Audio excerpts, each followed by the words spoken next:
Also einerseits haben wir gehört, in der chinesischen Tradition gibt es ja nicht diese Unterscheidung von Körpern oder Objekten, die in einer Bewegung sind, sondern mehr ein Interagieren von verschiedenen Polen. Und in der griechischen Philosophie haben wir zum Beispiel bei Platon also schon eine Vorstellung der Ewigkeit. Also bewegliches Bild der Ewigkeit. Also immer die Zeit gesehen in Bezug auf etwas Ewiges. Ou la grande scène chez Quentin, du temps qui tombe, une sorte de chute du temps, tombant de l'éternité. Cette conception, cette opposition structurante du temps et de l'éternel, telle qu'elle a apporté la pensée grecque. Or, du côté chinois, je ne crois pas que la Chine ait pensé l'éternel, je pense qu'elle a pensé le constant, Chang chinois, la première phrase de Lao Tzu, c'est, je crois, le constant, non pas éternel, à l'encontre de la tradition courante de ce début du Lao Tzu, et à penser donc la constance et à penser la durée, plutôt l'inépuisable, Wuchu, ce qui ne s'épuise pas, ce qui ne tarit pas. La Chine pense en termes d'énergie, sa question c'était le non-tarissement de l'énergie, et non pas l'éternel, en rapport à l'être et à l'identité de l'être, telle que dans la métaphysique des Griechen. Also in der griechischen Vorstellung haben wir einerseits gesehen, dass die Zeit in Bezug auf das Ewige immer ist, also in der Form abhängig. Es gibt auch dieses Bild der Zeit, die von der Ewigkeit quasi so hinunterfällt. Und das gibt es ja im chinesischen Kontext nicht, da geht es eher um etwas, was konstant ist, oder Begriffe der Dauer oder des Unerschöpflichen, aber nicht des Ewigen. Pour la troisième entrée des Grecs dans la pensée du temps, non plus physique, c'est d'Aristote, les corps en mouvement, non plus métaphysique, les faits en rapport à l'éternité, tel que chez Platon et surtout chez Quentin. Troisième entrée, elle est linguistique, c'est la langue. C'est que nous conjuguons ce fait tellement impliqué dans notre langue que nous ne le pensons plus, nous conjuguons, c'est-à-dire nous lions le temporel avec des temps présents, passé, futur, à toutes les modalités morphologiques des langues européennes. Das nächste Beispiel wäre jetzt auf die Sprache bezogen. Und zwar zum Beispiel die Beispiele der Kommunikation sieht man, also dass auch die Sprache abhängig von der Zeit ist, dass sie in gewisse zeitliche Begriffe strukturiert wird. Face à quoi il y a ce fait de constat d'une langue chinoise qui ne conjugue pas. C'est-à-dire qui s'exprime à l'infinitif, si j'ose dire, donc il n'est pas dans ce choix préalable des temps et du possible pour, dans la langue, cette distinction morphologique. Im Chinesischen haben wir also andererseits keine Kombination. Es wird auch immer, also so wird immer in Infinitiv gesprochen, also es gibt keine zeitlichen Bedingungen so gesehen im chinesischen Werk. Alors c'est vrai qu'en tant que sonalogue, on s'y habitue. Une sorte de familiarité à cela, je ne conjugue pas. On n'a pas à prendre des temps. Mais justement, je crois qu'il faut revenir sur l'incidence que cela a dans la pensée. Certes, le chinois a des marqueurs du passé, éventuels, n'est-ce pas? Il n'est pas là de marqueurs du futur proche, mais non pas à titre de désinence, donc sans qu'il y ait une liaison nécessaire et donc un choix préalable entre, disons, des temps dans la langue. Also als Sinologen, die Sinologen sind, gewöhnen sich an diese Tatsache, dass es keine Zeiten gibt im Chinesischen in dem Sinne, aber die Idee hier wäre jetzt zu dem Ausgangspunkt wieder zurückzugehen, zu sehen, wieso es das nicht gibt und wieso es gewisse Marker der Vergangenheit zwar überschlagen gibt, aber nicht im Werk selbst. Non, c'est ça qui fait retour sur la philosophie. Et ce constat, à quel point la philosophie européenne et d'abord grecque s'est trouvée embarrassée par la question du temps. Et vous savez tout ce qu'a pu en dire déjà Aristote, n'est-ce pas? C'est que le temps nous met devant ces difficultés majeures, qui est que le temps, on le divise entre des temps passés et des temps futurs. Mais aucune des divisions n'existe, puisque le futur n'est pas encore, le passé n'est plus, et le présent n'est que le point de passage du futur dans le passé, donc comme un point, c'est-à-dire sans expansion, donc sans existence. Donc c'est ce constat d'Aristote que le temps c'est un divisible dont les divisions n'existent pas, un méristone sans mérite. Et ce qui amenait Aristote déjà à conclure à l'existence obscure, à Mudros. L'existence obscure puisque c'est un insaisissable. Encore une fois, on divise, parce que la langue, c'est par les temps, mais les divisions, envoyées à l'air, bien n'existent pas. Eine große Schwierigkeit, die also auch schon Aristoteles erwähnt hat, war, dass man die Zeit zwar teilt und unterteilen kann, aber dass eigentlich nichts von dem, was unterteilt wurde, nicht existiert. Also bei einer vergangenen Zeit existiert das nicht und Zukunft existiert in dem Sinne auch nicht. Also es ist zeitlich als etwas gesehen, was zwar geteilt werden kann, aber die Teile, die geteilt werden, existieren nicht. Und das ist also etwas, was man nicht teilen kann.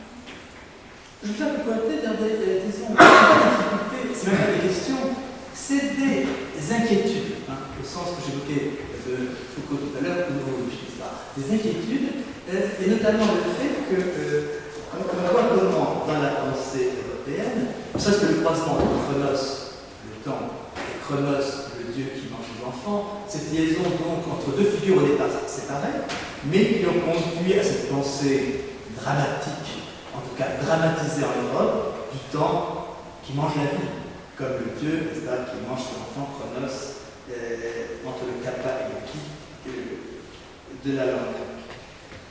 Donc cette question qui est une question au fond dont on n'est pas sorti et qui en même temps nécessite d'inspirer la philosophie et dont on connaît le prolongement chez Augustin. Enfin, quand Augustin nous dit le temps, quand j'en parle, je pense à ce que c'est, et dès que j'y pense, je ne sais pas. Also wenn wir jetzt hier von solchen Phänomenen sprechen, sind das ja eigentlich keine Fragen, sondern etwas Beunruhigendes fast schon. Es gibt zum Beispiel die Idee oder den Begriff von Chronos im Griechischen der Zeit. Und einerseits die Zeit, andererseits der Gott, der seine eigenen Kinder auch isst. Und das ist fast schon so eine dramatische Denkweise, die uns dazu geführt hat, zu denken, also, dass die Zeit eigentlich das Leben auch ist oder auch ist. Und deswegen wird es als etwas Beunruhigendes. Ce que je veux dire, c'est que passant par la chaîne, je suis plus sûr que nous possédions d'emblée des notions universelles. Je ne renonce pas pour autant à l'universel, mais je pense que l'universel est pour cette d'origine, et non pas de possession de départ dans laquelle on penserait. J'en prends simplement comme illustration le fait que du côté chinois, a-t-on une notion élaborée du temps? Je vois deux notions, celle de saison, occasion, circonstance, et qui parfois, dans la tête de l'Antiquité, arriverait à dire le moment abstrait et commencerait à pouvoir dire le temps, mais sans déployer les choses. Et puis l'autre terme, toujours la durée. Mais on a donc deux termes, saison, moment, occasion, et puis renouvellement des occasions, des moments, des saisons d'abord, dans ce qui constitue la durée. Il y avait le terme unitaire pour dire le temps. Also wenn man auf das Chinesische zurückblickt, haben wir zum Beispiel eine Unterscheidung zwischen Begriffen für Sachen, die also einen Moment beschreiben, andererseits eine Dauer, aber es gibt keinen in dem Sinne universellen Begriff für Zeit. La question qui se pose en sociologie, est-ce qu'il n'y a pas néanmoins un concept implicite du temps que les Européens, eux, auraient explicité, mais que les Chinois, au fond, penseraient sans savoir? Notamment, on a fait observer que la Chine est un pays où l'histoire est très développée, où la mesure de ce qu'on a pour le temps aussi, avec les horloges hydrauliques du passé de la Chine, très développées, et en plus, le fait qu'il y a dans l'historiographie ancienne en Chine des chronologies parallèles, n'est-ce pas, à l'époque des principautés. Donc, s'il y a eu des chronologies parallèles, c'est qu'il y avait une sorte de concept, ça, supposé, ou en tout cas sous-jacent du temps. Es stellt sich die Frage, also ist die Zeit so gesehen ein impliziter Begriff, also ein universeller Begriff, der einerseits in Europa eigentlich schon verstanden wurde und in China eigentlich gedacht wurde oder unbewusst gedacht wurde. Und da wurden als Beispiel in der chinesischen Historiografie also gewisse parallele Chronologien erwähnt, wodurch sich jetzt wieder die Frage stellt, also ob das der gleiche Begriff ist, der einerseits verstanden, bewusst gedacht wurde und andererseits gedacht wurde, aber nicht als gedacht empfunden wurde, sozusagen. La question c'est au fond, est-ce que les Chinois auraient pensé implicitement un concept de temps que seuls les Grecs auraient développé et exécuté? Thèse actuellement très répandue, je dis la sinologie européenne, mais c'est la sinologie nord-américaine, dit au fond qu'on ne peut pas se passer de cette pensée du temps. Ce qui me suscite de moi deux questions. La première, c'est qu'on voit bien que les Chinois ont traduit le concept de temps, cela fin du XIXe siècle, Schottland, Ska, japonais, l'entre-moment. On se souvient de ce que disait Augustin, ce que nous sentons, c'est les intervalles de temps. On a dû traduire la notion de temps quand les Chinois japonais ont traduit les textes scientifiques de l'Europe. Et quelque part, la question est suivante, c'est est-ce que les Chinois vont penser en termes de processus? Et est-ce que la pensée du processus, de la processabilité, eh bien, n'évite pas la question du temps, puisque la différence entre le temps et l'action de temps, c'est le procès, c'est qu'un procès est toujours le procès de quelque chose, le procès d'une vie, le procès d'un monde, donc durée, et que le temps opère d'attraction supplémentaire, mettons, je crois, la pensée chinoise, je dirais que la pensée chinoise a entrevue, mais qu'elle n'a pas développée. Entrevue, mais non pas développée.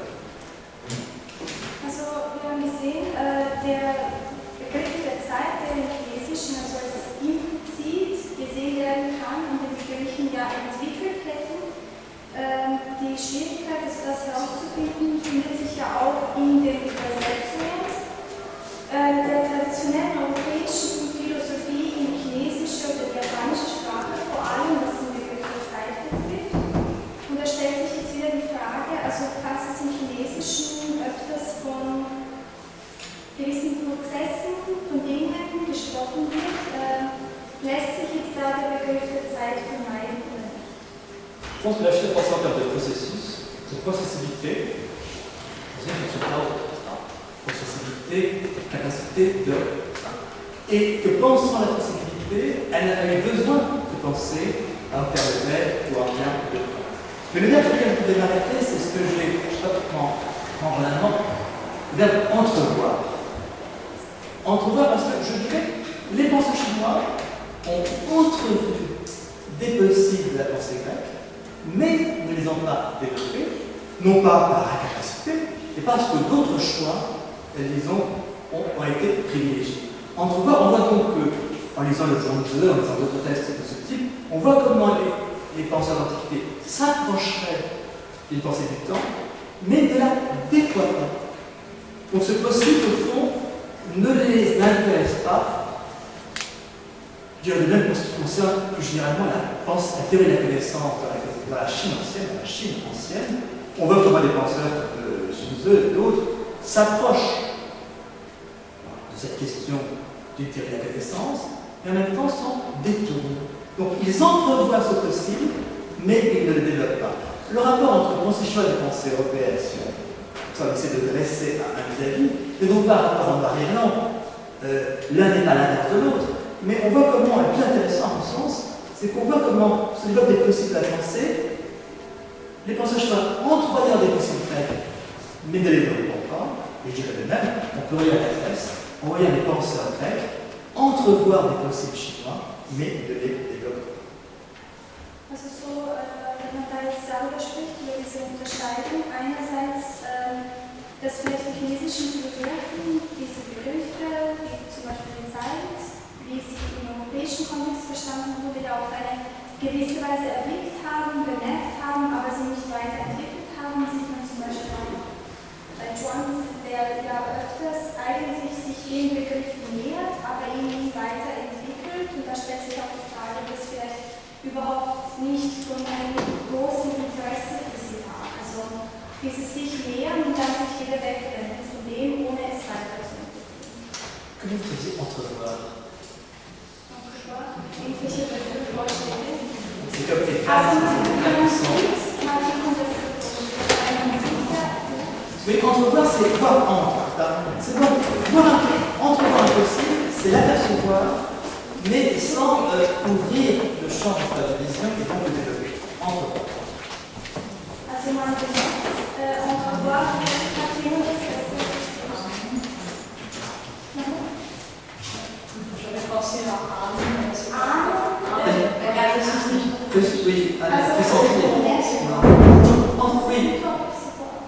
oui, cette apercevoir, disons, c'est un stade d'une pensée qui n'est pas développée. Entrevoir, c'est pas seulement voir de loin comme apercevoir, mais c'est voir quelque chose, un peu subtil, mais pas suffisamment pour que le paysage se constitue. Ja, also man bemerkt etwas, aber nicht genug, es ganz zu erblicken. Ce qui me gêne un peu dans Arnaud, c'est l'idée de pressentir. Alors, c'est pas pressentir. Parce que souvent, on rentre dans l'idée qu'on n'est pas entré. Alors, c'est pas ça. C'est simplement que quelque chose est aperçu, mais n'est pas développé. Que ce possible ne s'ouvre pas. Parce que je vois ça en termes de possible qui s'ouvre, qui se déploie, qui s'étoile. Donc, il y a la tendance qu'on aurait, c'est que la pensée se rester dans un avant, pressentant quelque chose qui. C'est pas ça. C'est le fait que, bien plus du développement de la théorie de la connaissance de la Chine ancienne, comment les auteurs Zhuangzi, ou Xuzhe, envisagent cette possibilité, mais sans désintéresse. C'est ça qui parle.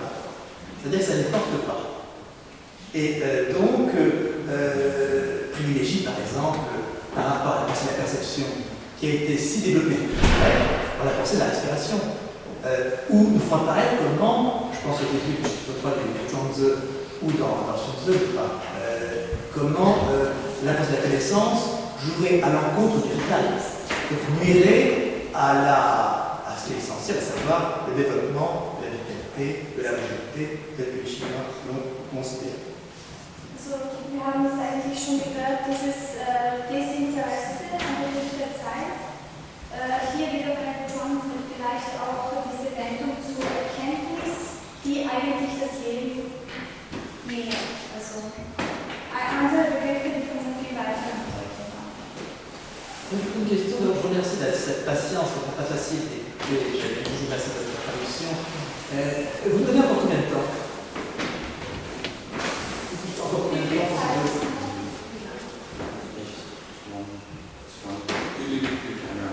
Illimité, là c'est pas.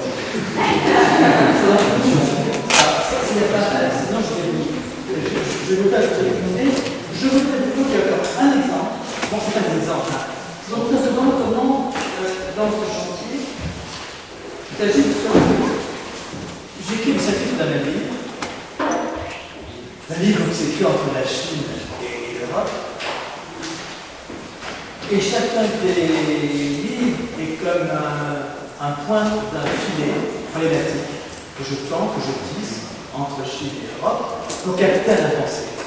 C'est ça que je veux. Donc, un filet, il faut des mailles, culture en tout cas. Et je vais vous prendre un dernier cas, c'est-à-dire, je précise, voilà, un dernier point, et après j'essaierai de dire un peu les objections que ce chantier peut aider et comment je comprends disons, bien le point que nous aurons à faire entre pensée chinoise et pensée européenne. Also ein Beispiel können wir jetzt machen aus, also das auch in den Büchern von Herrn Schwer bekannt wurde, wo es genau um dieses Ungedanken geht, also was man vielleicht auch einsetzen kann. Dernier cas, je veux dire, la question du bonheur. On me dira le bonheur, c'est vraiment une notion souche de toute humanité, qui n'est pas le bonheur. On serait là à un point où toute toute contestation serait comme une sorte de dénégation, une sorte de connivence foncière de la pensée. Oui. Also das erste Beispiel, das wir hier haben, ist die Frage des Glücks, ja? Weil das ja eigentlich etwas Universelles ist und wir werden gleich sehen, dass wir das tun. Encore une fois, du bonheur, est-ce que c'est une notion souche? Comme lorsque Kant parlait de concept souche, est-ce un concept souche? Et il me semble qu'effectivement, c'est là qu'on voit de l'écart de vrai, dans la recherche archaïque, comme dans la classe archaïque, il y a une notion de félicité, faveur qui vient des dieux, fortune, on la trouve en Grèce, archaïque, on la trouve dans la Chine archaïque.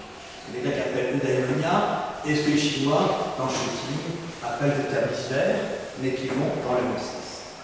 Also es gibt in beiden Kontexten, im griechischen und im chinesischen Kontext, also gewisse Begriffe des Glücks oder des Wohlwollens, zum Beispiel der Götter oder Fortune qui vient des dieux, n'est-ce pas? ja, also zum Beispiel Glück oder Reichtum, das von Göttern kommt und so weiter.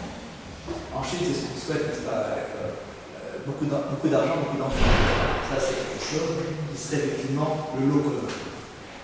Also in China wünscht man ja immer viele Kinder und viel Geld, also das Wünschen von Glück.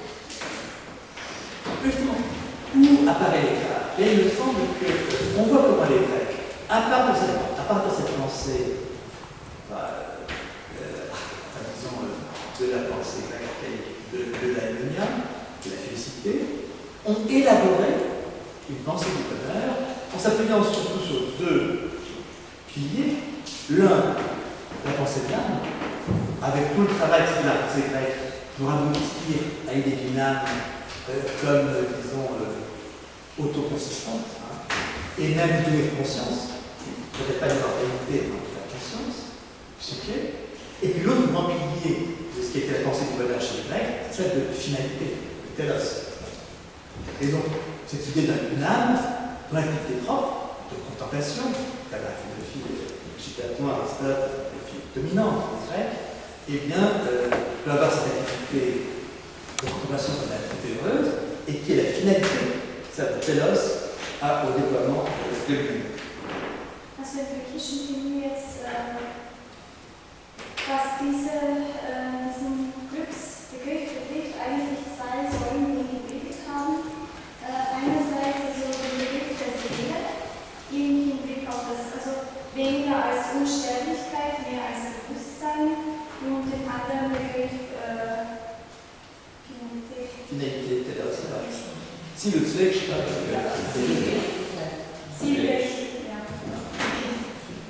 Donc les deux actifs avec lesquels la pensée grecque a développé effectivement cette pensée du bonheur. Or, il me semble que du côté chinois, on ne doit pas ce développement-là. Ou que le concept chinois du bonheur reste sous-développé.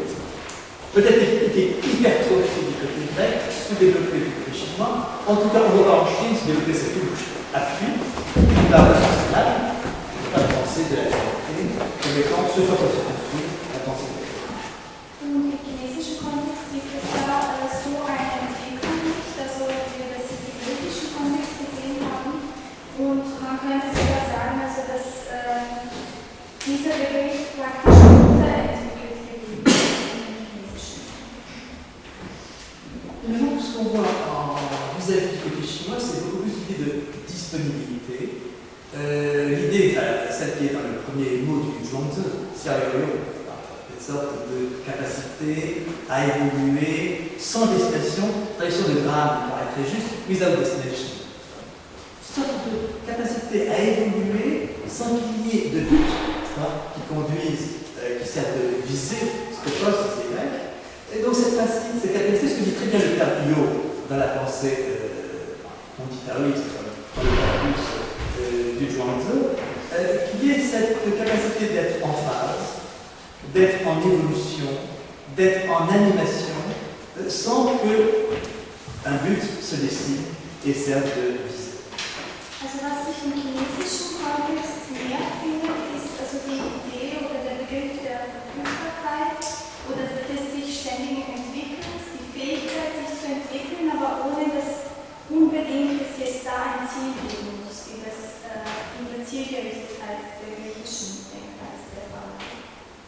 ce que nous dit le Zhuangzi, c'est que, si je lis à partir de la philosophie européenne, c'est que le bonheur, c'est comme la vérité. C'est encore de l'ordre de la prise. C'est une sorte d'une saisie isolante, privilégiante, la vérité, le bonheur. Et qu'en fait, la sagesse, c'est justement de rester sans fixation. Je crois que c'est ce que nous avons le Zhuangzi, c'est vivre sans fixation, sans adhérence, sans quelque chose qui, comme ça, contraint la vitalité. Also, wir haben bei Zhuangzi jetzt in der chinesischen Philosophie stärker, also nicht so das gleiche Verständnis von Glück oder von der Wahrheit, sondern eher den Gedanken, dass die Weisheit eigentlich darin besteht, sich an nichts so festzuhalten oder haften zu bleiben, wie das der Fall ist in anderen Bereichen. Je voulais évoquer quelques pistes que j'essaie de tracer dans mon travail. Et je dirais qu'en ça, ce qui m'importe, c'est que, passant par la Chine, je ne suis plus sûr qu'il y ait des questions premières en philosophie.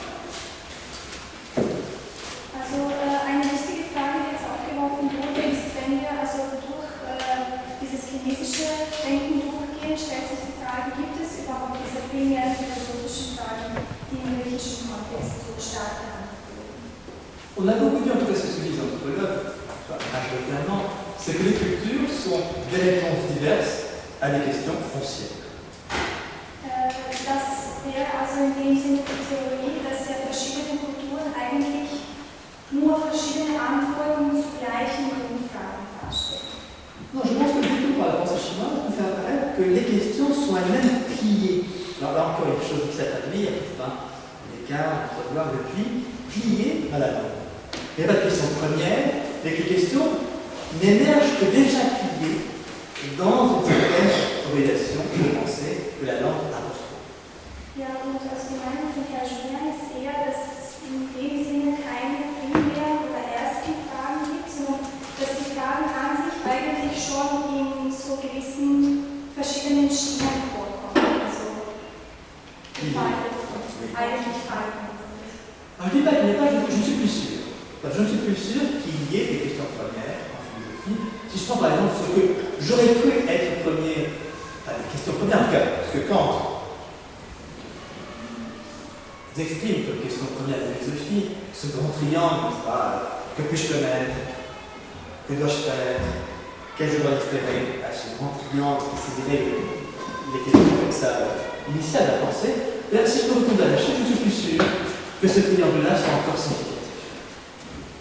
Also hier geht es ja darum, jetzt zu hinterfragen, wie viel Bedeutung diese Grundfragen, die ja schon erwähnt wurden, über das Sein, über das Bewusstsein, über die Existenz, wie viel sie eigentlich, ob sie überhaupt diese Bedeutung in China haben und ob sie überhaupt in China in dieser Bedeutung existieren. Also die Sicherheit ist jetzt nicht gegeben. Que puis-je connaître? Pour poser cette question, il faut avoir isolé un scène d'émancipation du pur connaître. On sait bien que en Chine, le vocabulaire du connaître est diffus, il est, disons, je ne dirais pas flou, mais il est à large spectre. Et je crois que les Chinois n'ont pas, sauf ils ont entrevu un centre de connaître, mais ils n'ont pas développé. Donc la question que puis-je connaître, finalement, est une question matricielle de la pensée chinoise, comme elle a été du quotidien. Also die Frage zum Beispiel der Erkenntnis, was kann ich erkennen? Oder der Begriff kennen oder erkennen hat ja eigentlich eine breite Anwendung im Chinesischen, also es ist nicht da eine Äquivalenz zu finden in der chinesischen Sprache. Que dois-je faire? On revient à quel point, venant de Chine, le doigt du commandement de la loi n'est plus appliqué. Et d'autre part, faire renvoie chez nous à action et à ce choix grec qui a ensuite été reconduit par toute la pensée européenne de penser à la morale en termes d'action. Une action, des actions. L'action est un début et une fin. Alors qu'en Chine, on pense beaucoup en termes de conduite. Cours de la conduite, cours du ciel, cours de la conduite en termes de cours, non pas d'action, non pas d'action isolable, avec un début et une fin, et avec la question qui nécessite de travailler par-dessous en Europe, à savoir comment s'engager dans son acte, et la question donc du choix de l'action.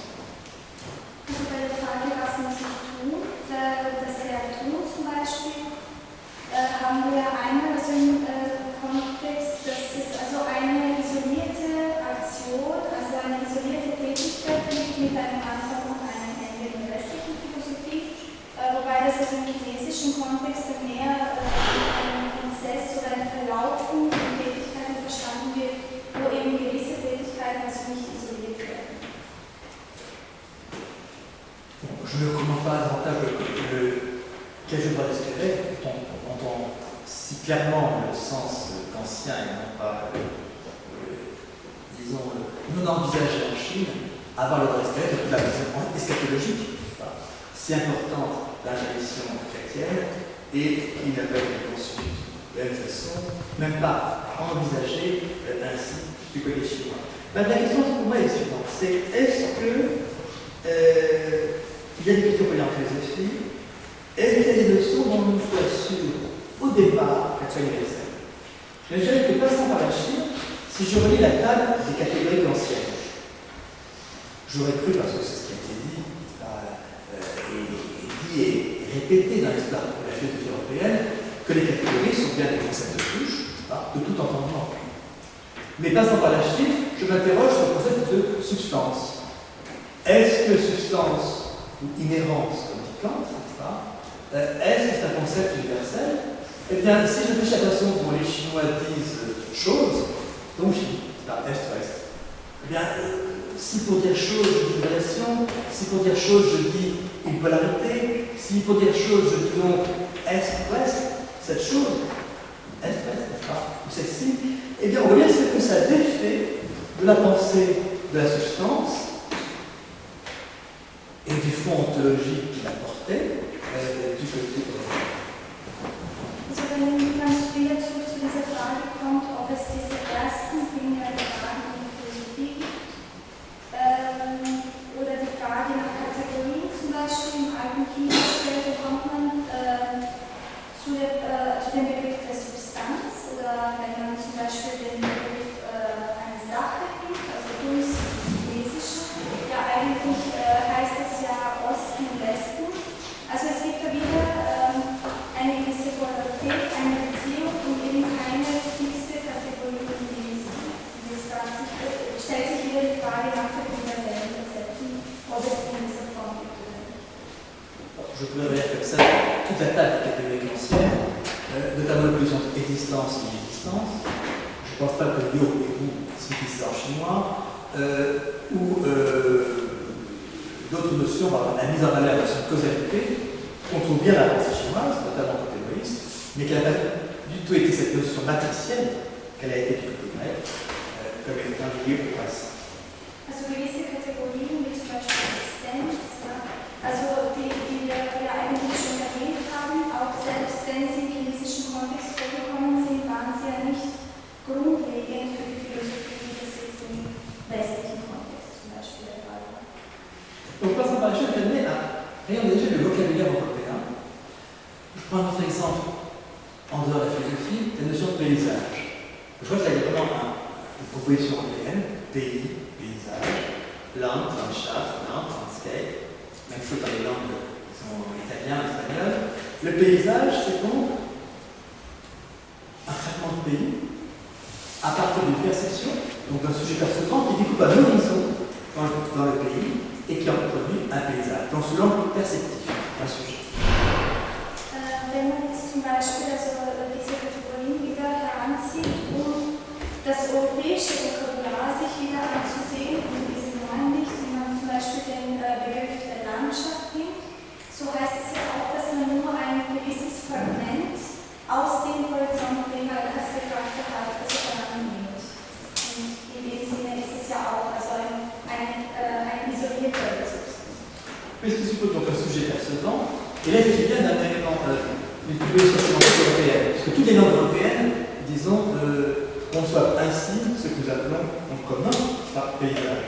Bon, si je me tourne vers la langue chinoise, Shanshui, les montagnes et les eaux, donc le haut et le bas, ce qui informe la montagne et ce qui informe l'eau, ce qui est immobile la montagne et ce qui est immobile l'eau, bref, une polarité. Donc une polarité, une tension, comme est-ouest, n'est-ce pas, une mise en relation sans qu'il y ait un sujet percevant soit. Also der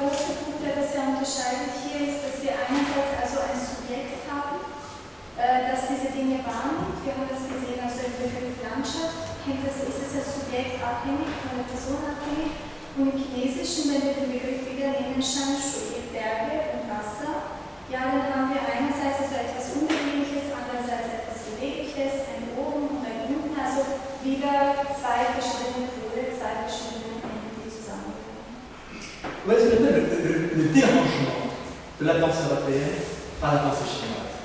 Ce n'est pas la Chine qui pose des questions, la philosophie européenne, c'est qu'elle la dérange, c'est-à-dire qu'elle la soumet à un ébranlement qui fait que les questions que nous posons, eh bien, nous apparaissent singulières. Au fond, ce que j'apprends en passant en Chine, c'est que les questions que je me pose, plutôt que je ne peux pas ne pas me poser les deux dans la philosophie, quand je passe en Chine, non seulement ne se posent plus, mais n'ont plus à se poser. Non pas qu'elles se résonnent, mais elles se dissolvent, elles se défont. C'est une belle expérience, disons, déroutante et donc intéressante, en passant par la Chine. Also das, was dieser Weg über China oder Umweg über China ermöglicht, also ist die europäische Denkweise in gewissem Sinne zu verändern. Und es kann sein, also, dass man zu den gleichen Fragen wieder zurückkommt, die aber im chinesischen Kontext also nicht existieren, sondern sich praktisch dann auflösen und die nicht in dieser Form wieder zu finden sind. Bon, je ne vais pas être trop long, en plus vous devez, c'est découvrant pour vous de travailler ici. Résumer un peu ce ma position et répondre à quelques objections. La première, c'est qu'il ne faut pas confondre, je l'ai bien dans le sens, altérité et extériorité. L'extériorité se constate, l'altérité se construit.